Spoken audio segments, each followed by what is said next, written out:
श्रीवर्धमानं पंजवा स्वामी श्रीवर्धमानं मतयेन वन्दामि श्रीवर्धमानं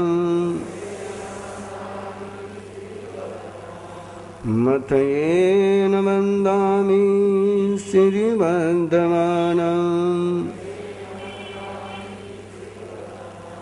मतयेन वन्दामि श्रीवर्धमानं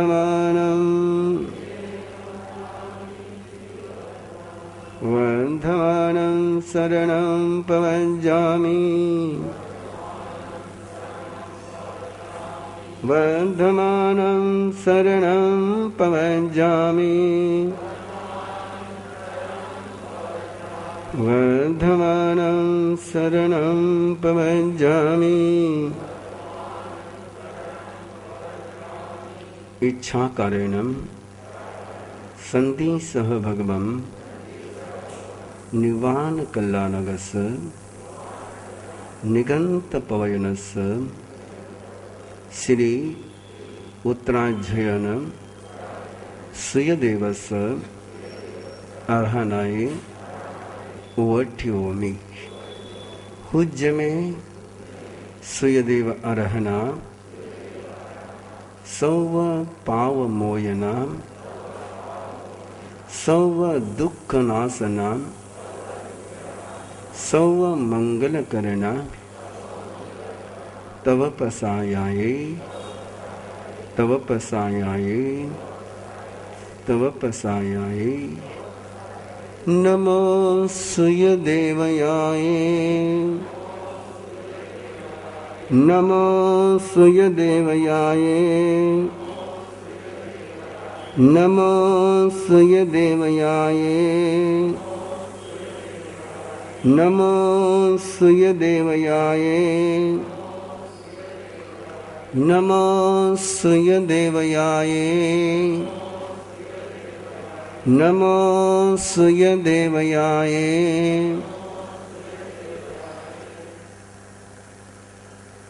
परमात्मा प्रभु महावीर निर्वाण कल्याण के वेला में भवी जीवों को दिव्य देशना का वरदान दे रहे हैं। मत लो वो सुविधा जिसके तुम अधिकारी नहीं हो, जो अपनी योग्यता नहीं होती है। वो सुविधा जब कोई तुम्हें देता है तो तुम्हें सुविधा नहीं देता है, वो तुम्हें मौत देता है। उस सुविधा में छिपी हुई मौत को देखने के लिए आओ परमात्मा प्रभु महावीर द्वारा प्रदत्त 7वां अध्याय पेज नंबर 27 इस आस्था के साथ कि सुविधा में छिपी हुई मौत को, मूर्खता में छिपी हुई वंचना को, मर्यादा के उल्लंघन में छिपी हुई मौत को हम देख सके, हम समझ सके। इस आस्था के साथ प्रभु तुम्हारे इस दिव्य देशना की आराधना कर रहे हैं। जहाँ ये समुदिस कोई पोसे जय लयम ओयनम जवसम दे जा पोसे जावी सयंगने तवो ते पुटे परि उड़े तीनिये विवुले देहे आए संपरी कंखये जाव ये आए से ताव जीवई से दुही पत्तमी आय से शीशम चित्तो न भुजई जहाँ खलु से वोर आए साये समीये वंबाले अह मिठे इह नरयाऊयम इनसे बाले मुसावाई अधनमि विलोवाये अन्नदत्तरेते माये कन इत्थि विषय गिद्धेय महारंभ भुंजमाने सुरमंसम परिउड़े परंद में आई कक्कर भोई तुंदिले चियलोइए आवुयम नरएक जहाँ ये संवय लये आसनम शयनम वित्तम कामेय भुंजिया दुस्साहरम धनम बहुम संचिनियारयम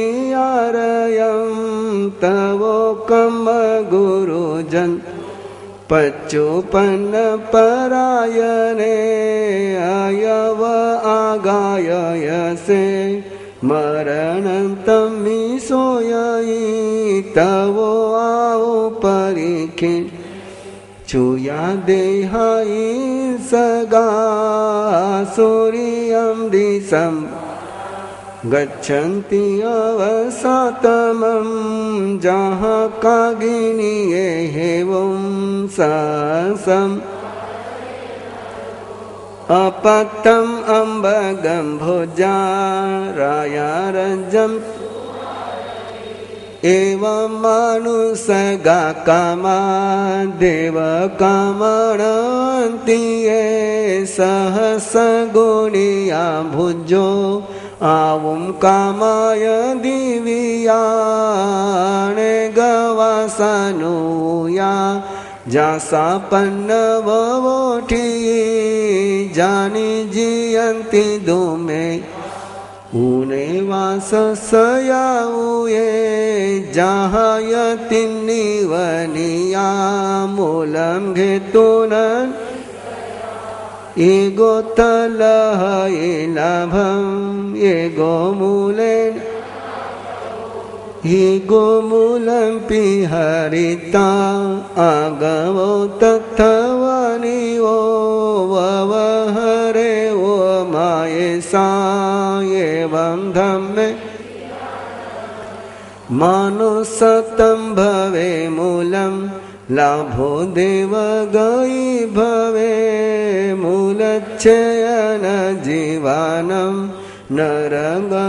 नरगतिर्कतनं ध्रुवं दुहवो गई बालस् आवई वह मूलिया देवतं मानुसतं जम जिये लोलया सढ़े तवो जिये सईम होई दुवियम दुगईम गए दुल्लहात सवो मग एवं जियम संपेहाये तुलिया बालम च पंडियम मूलियम ते पवेसन विमायाहिं सिखाहिं जेन राखी सुवया ओवेन्ति मानु समझोनिं कम सच्चा हूँ पानी नो जैसिम तो विवुलासिक मूलियम ते ऐच्छिया शीलवंता सविशेषा अदीना जंति देवाय एवमदिन्नवं भिक्खुम् आगारिं च वियानिया कहनु चिच्च मेलिक चिच्च मानेन संविदे जहाँ समुदेन सममिने एवमनुसगा कामा देवक कुसग में ताई में कामा सन्निरुद्धमियावुये कस एवं पुरा कावुं जोगक्षेमं न संविद इह कामानी अटस अतठ अवर जई सोचानी आऊ यमगम जम्बुजो परिब इह कामनी अटस अतट नवर जई पुई दे निरोहेणम भवे देवेति में सुयम ढिजुई जसोवन भुजो जथ मनुष्यु तत सेवुवजई बालस पस बालतम अहमं परिवजिया चिच्चा धम्मम अमित नरये उवजई धीरस पस धीरतम सवधमानुवत् चिच्चा अधमं दमिठे देवेषु तुलियान बाल भावम अबालम चैव चैवोन बाल भावम अबालम सेवये मुनि चैवोन बाल भावम अबालम सेवये मुनि तिबिमिति इलयम नामम सत्तमम अध्ययनम संपूर्णम। एक किसान के आंगन में गाय और गाय का बछड़ा और बकरा है। बछड़े ने देखा मालिक गाय के बकरे को, बछड़े ने देखा कि बकरे को मालिक हरी घास खिलाता है, हल्दी लगाता है, उसको छांव में रखता है, उसको पूरी पूरी सुविधा देता है। मेरी मां दूध देती है, लेकिन दूध देने वाले गाय को सूखी घास भी नहीं मिलती है, कोई सार संभाल नहीं होती है। ये देख करके बछड़े ने इस अन्याय के बदले में अनशन शुरू कर दिया, खाना पीना बंद कर दिया। मां ने पूछा, क्यों तूने खाना छोड़ा? बोले, मां अन्याय हो रहा है, बकरे को बहुत सुविधा दी जा रही है, बकरे का बहुत पोषण हो रहा है, बकरा खा खा करके मोटा हो रहा है, न तुझे हरा घास मिलता है न मुझे मिलता है, ये अन्याय हो रहा है। मां ने कहा कि बेटा ये अन्याय नहीं है, बकरे को इसलिए खिलाया जा रहा है कि बकरे का मांस जितना बढ़ेगा उतना ही उसका मांस खाने के लिए काम में आएगा। बकरे के लिए बकरे को नहीं खिलाया जा रहा है, बकरे का मांस प्राप्त करने के लिए उसको खिलाया जा रहा है। उसको दी जाती हुई सुविधाएं उसके सुख के लिए नहीं दी जा रही है, स्वयं के सुख के लिए दी जा रही है। कितना सुंदर शब्द होता है इस छल भरी दुनिया में। पोल्ट्री फार्म को कुक्कुट पालन कहते हैं, मुर्गी पालन कहते हैं। अब मुर्गी पालन है कि मुर्गी मरण है, ये कोई पूछ नहीं पाता है। ये सारे संसार के तरफ नजर उठा करके देखोगे तो संसार ऐसा ही है। ये पालन के नाम से मौत के मुंह में ले जाता है। मां ने कहा कि बेटा सूखी घास में जिंदगी है, हरी घास में मौत है। बेटे ने खाना शुरू किया। थोड़े दिनों के बाद उस किसान के आंगन में मेहमान आया, और जैसे मेहमान आया किसान ने बकरे के गले पर छुरी चला ली। बकरा क्रंदन करता रह गया, बकरा तड़पता रह गया, लेकिन जिसको इतने दिन तक दुलार करता था किसान, उसके क्रंदन को वो सुन नहीं पाया। बछड़े ने देखा और फिर खाना बंद किया। इस मालिक का कोई भरोसा नहीं है, ये जिसको प्यार करता है उसी के गले पर छुरी चलाता है, ये जिसको खिलाता है उसी को मौत के मुंह में सुला देता है। पता नहीं कल मेरा क्या हो जाएगा, मां ने कहा कि बेटा नहीं, तेरे साथ ये नहीं होगा कि तू सूखी घास खाता है, लेकिन गणित बदल चुका है, समय पलट चुका है। सूखी घास खाने वाले के गले पर भी छुरियां चलने लग गई है, गवों की भी कत्ल होने लग गई है। समय कितना बदल गया। प्रभु फरमाते हैं, जैसा वो बकरा सुविधा लेता है, लेकिन सुविधा में छिपी हुई मौत उसको नजर नहीं आती है, वैसे ही संसार में जीते हुए मनुष्य जब भी अनावश्यक सुविधा लेता है, तब वो मौत के रास्ते को प्रशस्त करता है, वो नरक के रास्ते को प्रशस्त करता है। जैसे जैसे सुविधाओं के लिए निसर्ग का दोहन नहीं, शोषण होने लग गया, जैसे जैसे मनुष्य ने स्वयं की सुख और सुविधा को बढ़ाने के लिए जंगलों को काटना शुरू कर दिया, जमीनों का खनन शुरू कर दिया, जमीन के अंदर के पानी का दोहन शुरू कर दिया, वैसे वैसे ही निसर्ग दुखदायी बनता चला गया। अपने सुविधा में से ही दुख का मार्ग जन्मता है। गड़बड़ क्यों करी भाई, आवाज डबल आ रहा है, क्यों गड़बड़ करी? अपनी सुविधा में से ही दुख का मार्ग प्रकट होता है। जितना जरूरी है उतना लेने वाला व्यक्ति संयमी होता है, और संयमी व्यक्ति सिद्धि को प्राप्त करता है।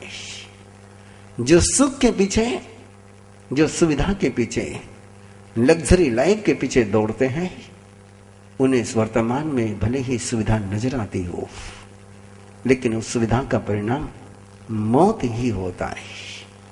जब सामूहिक सुविधाएं ली जाती है, तब सामूहिक मौत आती है। जब व्यक्तिगत सुविधा ली जाती है, तब व्यक्तिगत मौत आती है। ये विश्व असामूहिक सुविधा के पीछे दौड़ रहा है, और सामूहिक सुविधा के पीछे दौड़ता हुआ विश्व स्वयं के ही विनाश को आमंत्रण दे रहा है। ऐसे समय में प्रभु की देशना कि नहीं, सुविधा नहीं, साधन लीजिए। साधन से सिद्धि मिलती है, सुविधा से मौत मिलती है। जिसने सुविधा का मार्ग स्वीकार कर लिया, जिसने लग्जरी लाइफ का मार्ग स्वीकार कर लिया, उसने अपनी साधना की भी मौत करी, अपने जिंदगी को भी मौत के मुंह में पहुंचा दिया। जिसने केवल साधन को स्वीकार किया, वो साधना के मार्ग पर चलता है, और जिसने सुविधा को स्वीकार किया, वो मौत के रास्ते पर चलता है। राजा बीमार पड़ गया, बहुत भयानक बीमारी हो गई, इतनी भयानक बीमारी कि बचने की कोई संभावना नजर नहीं आ रही थी। वैद्य आया, चिकित्सा करी, और वैद्य ने निदान किया कि राजन, सारी दुनिया के लिए जो अमृत के समान है, वो तुम्हारे लिए जहर के समान है। प्रकृति के आधार पर, स्वयं के अस्तित्व के आधार पर निर्णय होता है कि किसके लिए कौन सी वस्तु उपयुक्त होगी। हो सकता है कि दूसरे के लिए जो उपयुक्त हो, वो मेरे लिए घातक हो।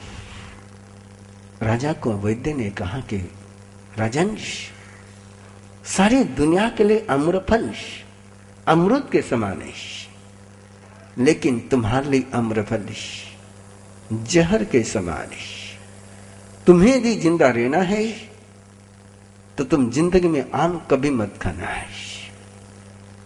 इलाज आज तो हो जाएगा, लेकिन भविष्य में कभी तुमने आम को चखा तो इलाज हो न पाएगा। राजा ने स्वीकार कर लिया है, मुझे आम नहीं खाना है तो और भी मेरे राज्य में कोई आम नहीं खाएगा। सत्ताधीशों का सोच यही होता है। जिन नादानों के हाथों में सत्ता पहुंचती है, उनका सोच यही होता है। सयानों के हाथों में जब सत्ता पहुंचती है तो विश्व का कल्याण होता है। नादानों के हाथों में जब अधिकार पहुंचते हैं, सत्ता पहुंचती है, तो न केवल उनका नुकसान होता है, विश्व का भी नुकसान होता है। मुझे आम्रफल नहीं खाना है, मेरे राज्य में कोई आम का पेड़ नहीं रहेगा और भी कोई आम्रफल नहीं खा सकेगा। राजा ने राज्य के सारे आम्र पेड़ों को उखाड़ दिया है। मैं नहीं खा सकता तो दूसरा कैसे खा सकता है। राजा स्वस्थता के साथ जीने लग गया। लेकिन याद रखिए बंधु, जो दूसरों को वंचित करता है, निसर्ग उसको प्रवंचित करता है। उसकी ही वंचना उसके जिंदगी में ऐसी छलना बन करके आती है कि उसको कोई बचा नहीं सकता है। एक बार राजा अपने मंत्री के साथ वन विहार के लिए शिकार के लिए गया। बहुत दूर तक चले गई, अपने राज्य की सीमा के बाहर चले गए। धूप हो गई थी और एक जंगल में पहुंचे, देखा कि अमराई है, अम्रवन है। मंत्री ने राजा को रोका कि राजन, अम्रवन की तरफ मत जाइए। संत आपको रोकते हैं कि नॉनवेज होटल में जाकर के वेज मत खाइए। मंत्री राजा को रोकता है कि राजन, अम्रवन में मत जाइए। राजा ने तर्क किया जैसा आप तर्क करते। राजा ने तर्क किया, आम खाने की मना है, आम के जंगल में बैठने की मना नहीं है। मंत्री ने बहुत रोका है, संत बहुत रोकते हैं कि नॉन वेज होटल में जाकर के वेज मत खाओ। तर्क करते हैं कि किचन अलग है। राजा अम्र के वन में जाकर के बैठ गया। भीनी भीनी खुशबू आ रही थी। मंत्री कह रहा है कि यहां से उठो, लेकिन वो खुशबू बहुत दिनों की भूख, बहुत दिनों की प्यास उभर करके आ गई। राजा मंत्री को कह रहा है, अरे चखने की मनाही, सुनने की थोड़ी मनाही, स्मेल तो लेने दे, गंध तो लेने दे। नॉन वेज होटल में जाने वालों को शायद स्मेल सुहाती होगी, क्योंकि पचकान तो खाने के, गंध के पचकान नहीं है। लेने दे गंधे। राजा को मंत्री उठाने के लिए कह रहा, लेकिन राजा उठ नहीं रहा है। हवा का झोंका चला और एक पका हुआ आम सीधा राजा के गोद में आकर के गिर गया। मंत्री को लगा कि मौत पास है। मंत्री ने कहा, राजन इसको फेंको।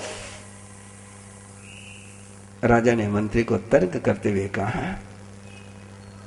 परमात्मा ने दिया है,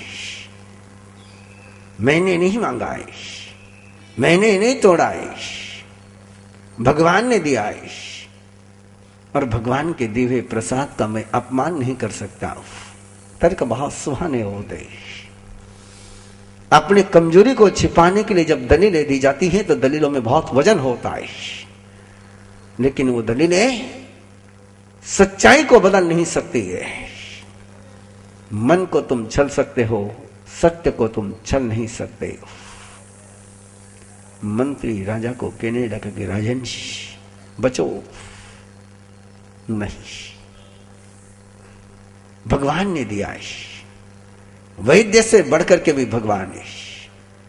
शायद मेरी मर्यादा पूरी हो चुकी है, अब मेरे लिए अम्रफल खाना घातक नहीं होगा। राजा ने जैसे ही मंत्री के मना करने के बावजूद आम के रस को चूसना शुरू ही किया था। एक ही घूंट गले के नीचे उतरा था कि पूरा शरीर जहरीला बन गया। राजा तड़पने लग गया। वो मंत्री को कहने लगा कि बचाओ। नहीं, कोई बचा नहीं सकता है।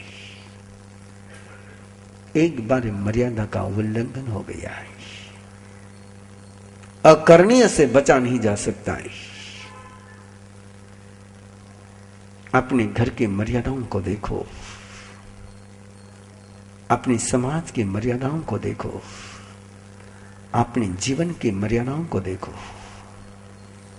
जहां जहां मर्यादा टूट गई, वहां वहां रावण ने सीता का हरण कर ही लिया है। घर की मर्यादा न रहने के कारण से न बेटे सुरक्षित रहे, न बेटियां सुरक्षित रही। बेटा और बेटी की बात तो करना बहुत दूर चला गया, अब उनके मां बाप भी सुरक्षित नहीं रहे। जब आचार सुरक्षित नहीं, जब विचार सुरक्षित नहीं, तो जीवन कैसे सुरक्षित रह सकता है? जब भाषा का विवेक नहीं, जब घर में शालीनता समाप्त हो गई हो। मैंने पहले भी एक बार कहा था कि बेटे बिगड़ते हैं घर के कारण से, बेटियां बिगड़ती घर के कारण से। बेटे और बेटी को बिगाड़ने में सबसे बड़ा रोल किसी का है तो उनके माँ बाप का है। माँ बाप जब अपने बेटा और बेटी के सामने पति और पत्नी बनकर के जीते हैं, भोगी बनकर के जीते हैं, स्वेच्छंदाचारी बनकर के जीते हैं, तो बेटा और बेटी के लिए वही रास्ता प्रशस्त होता है। एक मर्यादा थी। मदलसा का बेटा पालने में झूल रहा है। राजा आया, एकांत देख करके उसका प्यार करने का मन हो गया, और जैसे ही वो रानी को अपने आलिंगन में लेने लग गया, चुंबन लेने लग गया, रानी ने रोक दिया। बोले नहीं। बोले हाँ, कौन देख रहा है? बोले वो झूले में झूल रहा है, वो देख रहा है। बोले उसको क्या समझता है? बोले उसको समझता नहीं है, लेकिन वो ग्रहण कर लेगा।